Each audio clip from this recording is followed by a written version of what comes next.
சிம்மராசி, ஒரு சகோதரி சிம்மராசி அப்படிங்கிறது ரொம்பவும் எளிதாக அவருடைய பெயரை வைத்து கண்டுபிடித்து விடலாம். அவங்க பெயரெல்லாம் பெரும்பாலும் எம்ல வரும். மகாலட்சுமி, மணிமேகலை, மகன்யா, இந்த மாதிரி பெயர்கள் எல்லாம் அதிகம் வரும். தம்பி பேர்ல மட்டும்தான் தம்பி அந்த பொண்ணுட்ட லட்சுமி இருக்கு, ஆனா நடைமுறையில் லட்சுமி கடாட்சமே இல்லை அப்படின்னு அவங்களுடைய அம்மாக்கள் எல்லாம் நிறைய பேர் என்னிடம் சொல்லி இருக்கிறார்கள். மற்றவர்கள் இவர்களை தாழ்த்தி பேசினால், விட்டு கொடுக்க சொன்னால், காம்ப்ரமைஸ் செய்ய சொன்னால் இவர்கள் பொங்கி எழுந்து விடுவார்கள். இந்த ஒரு காரணத்துக்காக இவர்கள் நிறைய பேருக்கு இவர்களை பிடிப்பதில்லை. இவர்கள் எந்த சூழ்நிலையிலும் நிலை தடுமாற மாட்டார்கள். எந்த பிரச்சனையாக இருந்தாலும் யாராக இருந்தாலும் போல்டாக ஓப்பனாக பேசுவார்கள். உருவத்தில் பெண், உள்ளத்தில் ஆண். கஷ்டம் வரும் பொழுது உடைந்து உட்காரக்கூடிய பழக்கம்ங்கிறது 1% கூட இவர்களுக்கு கிடையாது. குழந்தைகளுக்காக பல்லை கடித்து கொண்டு அம்மாவாகவும் அப்பாவாகவும் வாழ வேண்டிய ஒரு சூழ்நிலை. தனக்கு வந்த அந்த கணவன் சரியில்லை, இந்த ஒரு விஷயத்தை நம்ம போய் வெளியில சொல்லி ஒரு பிரச்சனையோ பிளவோ ஏற்பட்டால் இதனால் தம்பிகளுடைய வாழ்க்கை பாதிக்கும், தங்கைகளுடைய வாழ்க்கை பாதிக்கும். நாளைக்கு இவர்களுடைய குழந்தைகளுக்கு அப்பா இல்லாத ஒரு கொடுமையை சந்திக்க நேரிடும் அப்படின்னு சொல்லி நிறைய புகுந்த வீட்டுல சில நேரத்துல இவர்களுடன் பிறந்தவர்கள் கூட கொடுக்கக்கூடிய அந்த மன உளைச்சலுடன் இவர்கள் மன வலிமையுடன் இவர்கள் வாழ்கிறார்கள். இது நிறைய இடங்கள்ல பிடிப்பதில்லை. இந்த சிம்மராசி சகோதரிய வெறுப்பேத்துறதுக்குன்னு என்ன பண்றாங்க நிறைய பேர்னா, கரெக்டா இவங்க வீக் பாயிண்ட பிடிச்சு அடிக்கிறாங்க. இவங்க வீக் பாயிண்ட் இவங்க அப்பா. பொருளாதார ரீதியா இவங்க அப்பா ஒரு சாதாரண போஸ்ட்ல இருந்தாலும், பெரிதாக சம்பாதிக்காத ஒரு குபேரனாக இருந்தாலும், ஒரு டிசிப்ளினுடன் இப்படித்தான் வாழணும்னு வாழ்ந்திருப்பாரு. இவங்க அப்பாவை பத்தி லேசா யாராவது ஒரே ஒரு தீக்குச்சி உரசி போட்டா போறோம், ஒரு வார்த்தை சொல்லிட்டா போறோம், பக்கு பக்கு பக்குன்னு இவங்களுக்கு ஒரு கோபம் வரும் பாருங்க. அந்த கோபத்தை அப்படியே உச்சத்துக்கு கொண்டு போய் இவர்களை அப்படியே உசுப்பி விட்டு, நான் தான் அன்னைக்கே சொன்னேன் பாத்தியா, இவெல்லாம் குடும்ப வாழ்க்கைக்கு ஒத்து வர மாட்டா.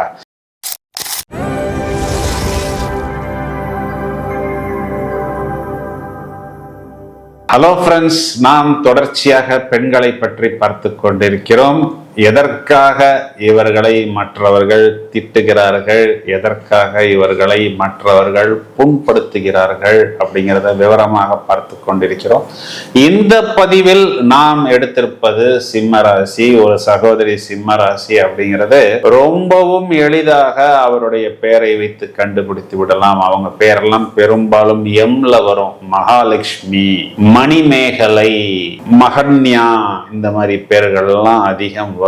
தம்பி பேர்ல மட்டும்தான் தம்பி அந்த பொண்ணுட்ட லட்சுமி இருக்கு, ஆனா நடைமுறையில் லட்சுமி கடாட்சமே இல்லை அப்படின்னு அவங்களுடைய அம்மாக்கள் எல்லாம் நிறைய பேர் என்னிடம் சொல்லி இருக்கிறார்கள். இந்த சிம்ம ராசிங்கிறது ஒரு நெருப்பு ராசி. இந்த ராசி தர்ம திரிகோணத்தில் வரக்கூடிய ராசி. இதனுடைய சிம்பல் பார்த்தோம்னா சிங்கம், அரசன், அரசியை குறிக்கிறது. அப்போ அந்த சிங்கம் தான் இவர்கள் பொதுவாகவே இந்த சிங்க பெண்ணெல்லாம் இப்போ பாட்டு வருது, அதெல்லாம் இவர்களை பார்த்துத்தான் அந்த பாடலை உருவாக்கி இருக்கிறார்கள்னு சொல்லக்கூடிய அளவுக்கு ஒரு பிரகாசம், ஒரு வசீகரம், ஒரு ஸ்பீடு, ஒரு அட்ராக்ஷன் அதெல்லாம் இவர்களிடம் இருந்து கொண்டே இருக்கும். ஒரு புன்னகையும் ஒரு வேகமும் இவர்கள் தோட்டத்தில் இருக்கும். இவர்கள் மட்டுமல்லாமல் இவர்களை சுற்றி எப்பொழுதுமே ஒரு பாசிட்டிவ் வைப்ரேஷன், ஒரு ஆப்டிமிசம் அப்படிங்கிறது இருந்து கொண்டே இருக்கும் அப்படின்னு இவர்கள் எதிர்பார்த்து கொண்டே இருப்பார்கள். ஒரு நல்ல சுத்தம், ஒரு அழகு உணர்ச்சி, கலை நயம், இதெல்லாம். ஏன்னா இந்த ராசி காலபுருஷனுக்கு 5வது ராசியாக வரக்கூடியது. அப்ப இந்த 5ஆம் இடம்ங்கிறதே இந்த அழகு உணர்ச்சி, கலை, காதல் இதையெல்லாம் குறிகாட்டக்கூடியது. அது அவங்க ஆப்போசிட்ல இருக்கக்கூடிய நபர்கள் ரொம்ப ஹை ஸ்டாண்டர்டா இருந்தாலும் சரி, ரொம்ப லோ ஸ்டாண்டர்டா இருந்தாலும் சரி, ரொம்பவும் கண்ணியமாக நாம் அவர்களிடம் நடந்து கொள்ளணும். ஒரு ஆளுக்கு ஏற்றாற் போல் நாம் நடந்து கொள்ள கூடாது அப்படின்னு வாழக்கூடிய நபர்கள் தான் இந்த சிம்மராசி சகோதரர்கள். இதனால இவர்களை நிறைய பேருக்கு பிடிப்பதில்லை. எப்பொழுதுமே ஒரு உயர் அந்தஸ்தான ஒரு உடை உடுத்தணும். உயர் அந்தஸ்துனா என்ன அர்த்தம்னா அது மற்றவர்களுக்கு ஆபாசமாக இருக்கக்கூடாது. அதை வைத்து ஒரு அட்வான்டேஜ் நாம் எடுத்துக்கொள்ளக்கூடாது. அது ஒரு விலை கம்மியான ஒரு ட்ரெஸ்ஸாக இருந்தாலும் அது மிடுக்காக இருக்கணும், எஸ்தட்டிக்கலாக இருக்கணும் அப்படிங்கிறதுல இவர்கள் குறியாக இருப்பார்கள். எந்த ஒரு இடத்திலும் சூழலிலும் இவர்கள் தங்களது சுய கௌரவத்தை விட்டு கொடுக்கவே மாட்டார்கள். கொஞ்சம் வேகம் அப்படிங்கிறது இருக்கும், கடின உழைப்புக்கு இவர்கள் தயாராக இருப்பார்கள். ஆனால் மற்றவர்கள் இவர்களை தாழ்த்தி பேசினால், விட்டு கொடுக்க சொன்னால், காம்ப்ரமைஸ் செய்ய சொன்னால் இவர்கள் பொங்கி எழுந்து விடுவார்கள். இந்த ஒரு காரணத்துக்காக இவர்கள் நிறைய பேருக்கு இவர்களை பிடிப்பதில்லை. இவர்கள் எந்த சூழ்நிலையிலும் நிலை தடுமாற மாட்டார்கள். எந்த பிரச்சனையாக இருந்தாலும் யாராக இருந்தாலும் போல்டாக ஓப்பனாக பேசுவார்கள். உருவத்தில் பெண் உள்ளத்தில் ஆண். கஷ்டம் வரும் பொழுது உடைந்து உட்காரக்கூடிய பழக்கம்ங்கிறது 1% கூட இவர்களுக்கு கிடையாது. எந்த கஷ்டமாக இருந்தாலும் அடுத்த நிமிஷத்தில் இவர்கள் தங்களது வேலையை தொடங்கி விடுவார்கள். இவர்கள்ட்ட என்னன்னா அந்த மன வலிமை, மென்டல் ஸ்ட்ரென்த், எவ்வளவு அடிச்சாலும் இவன் தாங்குறான்னு சொல்றாங்க பாருங்க, அந்த மாதிரி ஒரு கோர் மென்டல் ஸ்ட்ரென்த் இவர்களிடம் காணப்படும். ஸோ என்ன இவ்வளவு ஸ்ட்ராங்கா நீ இருக்கியே அப்படின்னு இவர்களை சுற்றி இருக்கக்கூடிய நிறைய நபர்களுக்கு கூட இவர்களை பிடிப்பதில்லை.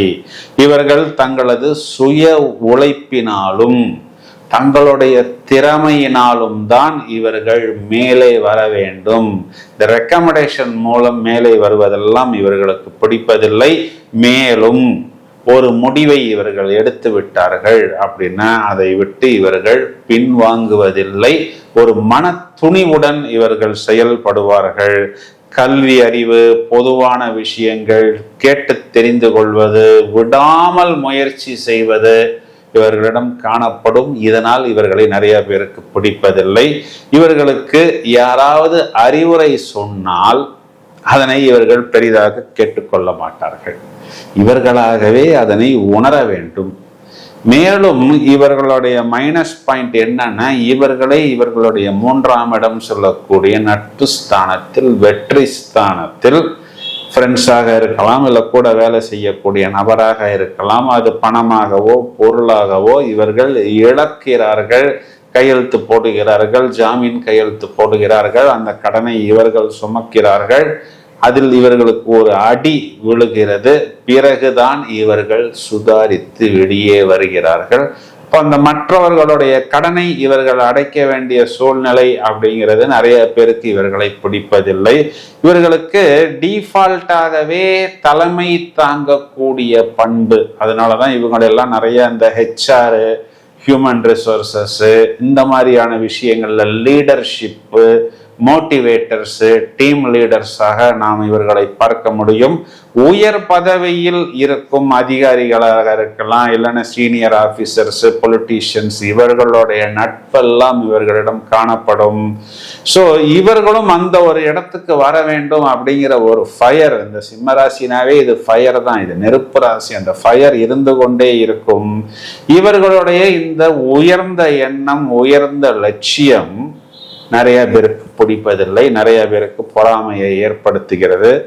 தரம் குறைந்த விஷயங்கள், தாழ்வான விஷயங்கள், தாழ்வான எண்ணம், ஒரு ஹைஜீனிக் இல்லாத பழக்க வழக்கங்கள் மேல் இவர்களுக்கு நாட்டம் இல்லை. இதனால் இவர்களை நிறைய பேருக்கு பிடிப்பதில்லை. தனித்து இயங்கக்கூடிய ஆற்றல், யாரையும் எங்கேயும் எதற்கும் எதிர்பார்ப்பதில்லை.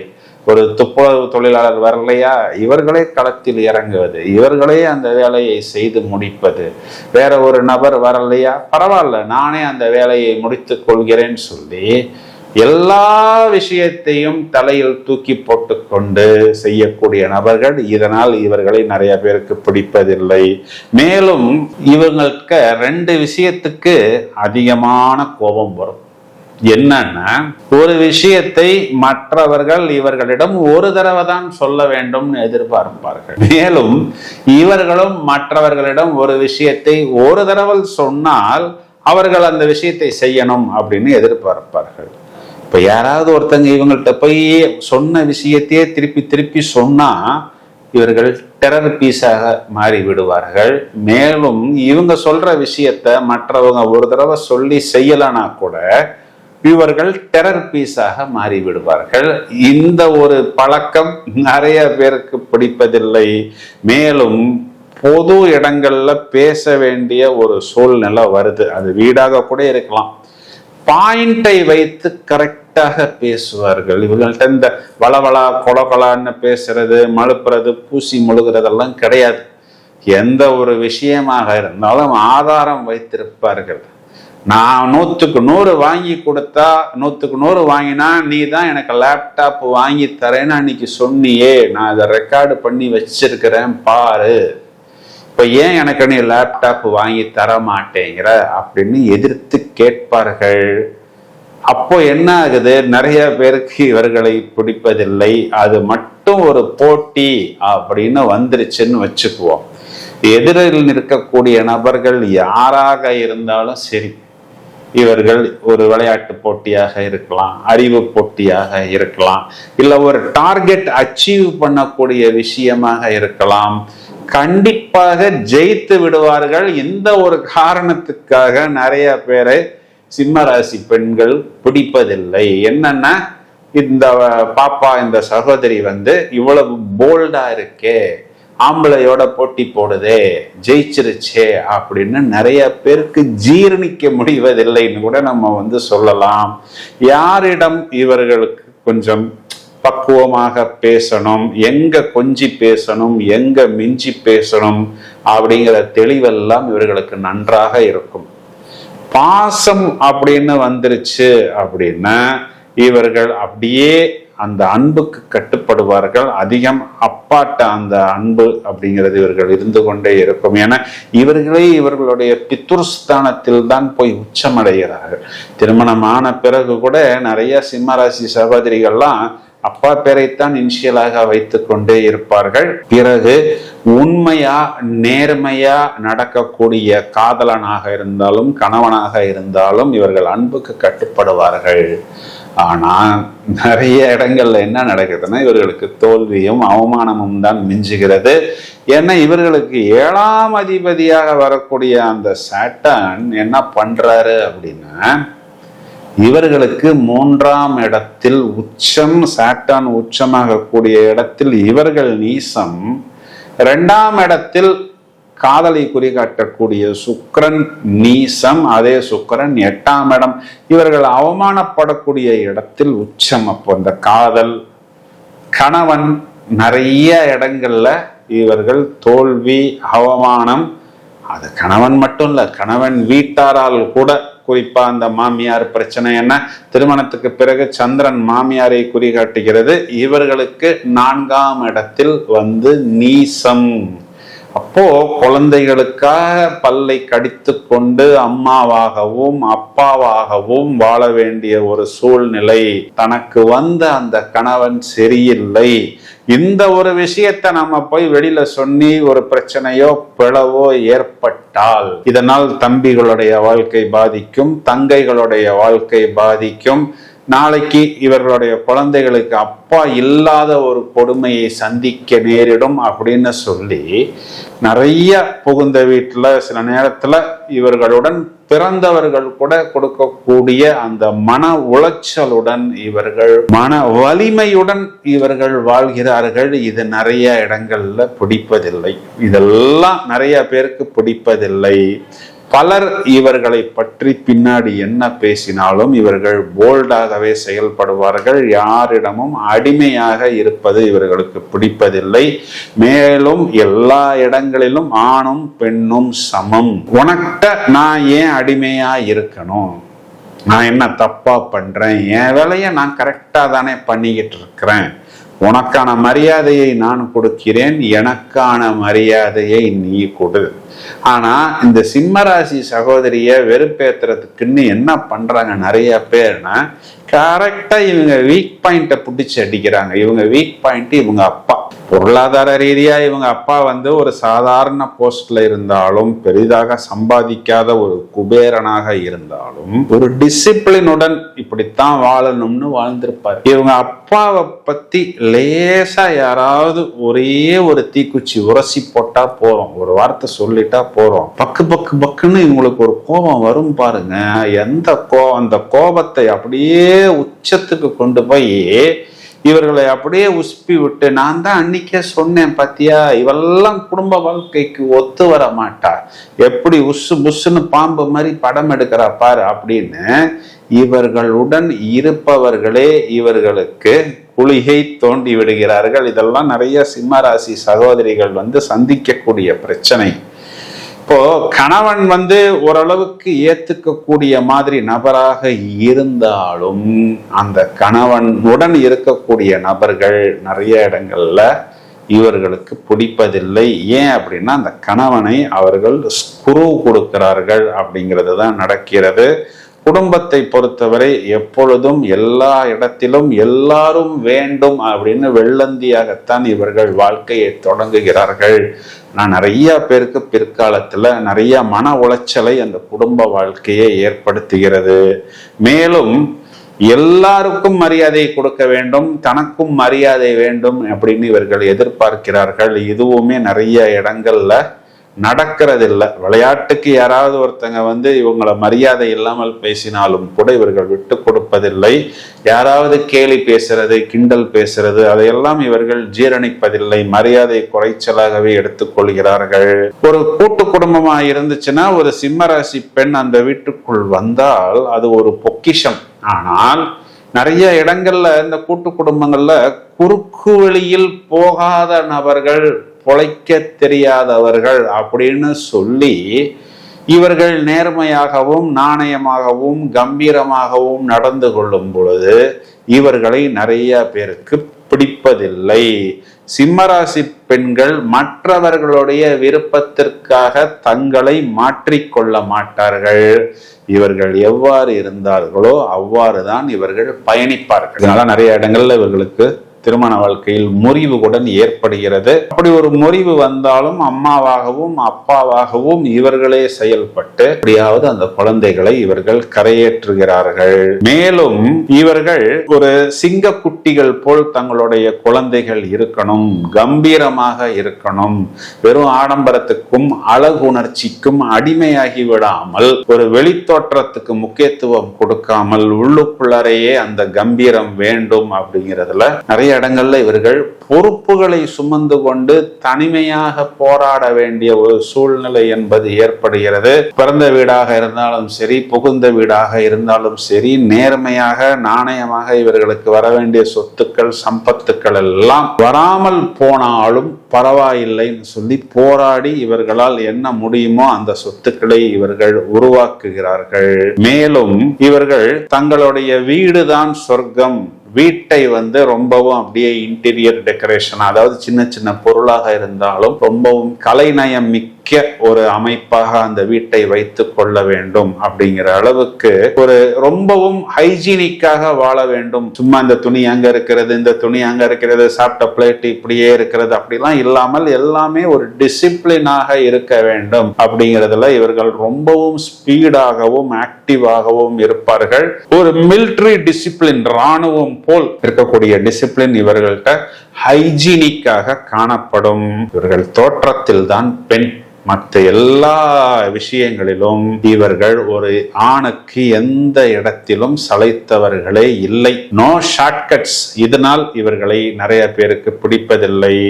சிம்மராசி பெண்கள் எப்பொழுதுமே ரிசல்ட் ஓரியன்டட் பர்சன்ஸாகத்தான் இருப்பார்கள். குடும்பமாக இருந்தாலும் சரி, தொழிலாக இருந்தாலும் சரி, அந்த வெற்றியை எப்படியாவது இவர்கள் கொண்டு வர வேண்டும் அப்படிங்கிறதுல ரொம்பவும் தெளிவாகவும் தீர்க்கமாகவும் இருப்பார்கள். இவர்களுக்கெல்லாம் இந்த குருவோடைய பக்தி நிறைய, இந்த சாய்பாபா, ரமண மகரிஷி, இந்த மாதிரி குருவை எல்லாம் இவர்கள் அதிகம் ஃபாலோ செய்யக்கூடிய நபர்கள். பொதுவாகவே சிவன் வழிபாடு இவர்களுக்கு நல்ல ஒரு கடாட்சத்தை ஏற்படுத்தி கொடுக்கும். மாணிக்கம் அப்படிங்கிற ரத்தினத்தை இவர்கள் அணிந்து கொள்ளலாம். நம்பர் 1 5 இந்த எண்கள் எல்லாம் இவர்களுக்கு லக்கி நம்பர்ஸாக வரும். இவர்கள் ரெட் கலர் என்பதை லக்கி கலராக எடுத்துக்கொள்ளலாம். குறிப்பா இந்த மலை மேல் இருக்கக்கூடிய தெய்வங்கள், அதாவது இந்த பழனி, திருவண்ணாமலை, ஜோதி வழிபாடு, தீப வழிபாடு, இதையெல்லாம் செய்யும் பொழுது தொடர்ச்சியாக யோகா, தியானம் போன்ற விஷயங்களில் ஈடுபடும் போது தேவைப்படக்கூடிய விஷயங்களுக்கு மட்டும் அந்த வேகத்தை வெளிப்படுத்தி மித்த இடங்களில் தங்களை கொஞ்சம் இவர்கள் பக்குவப்படுத்தி கொண்டால் இவர்களுடைய வெற்றி என்பது மேலும் அதிகரிக்கும் அப்படின்னு நம்ம தாராளமாக சொல்ல முடியும். இந்த பதிவை தோழிகளே உங்களது நண்பர்களுக்கும் உறவினர்களுக்கும் ஷேர் செய்யுங்கள். தொடர்ந்து இணைப்பில் இருங்கள். இன்னும் நிறைய காணொளிகள் தயாராகி கொண்டிருக்கிறது. வாழ்த்துக்கள். Thank you friends.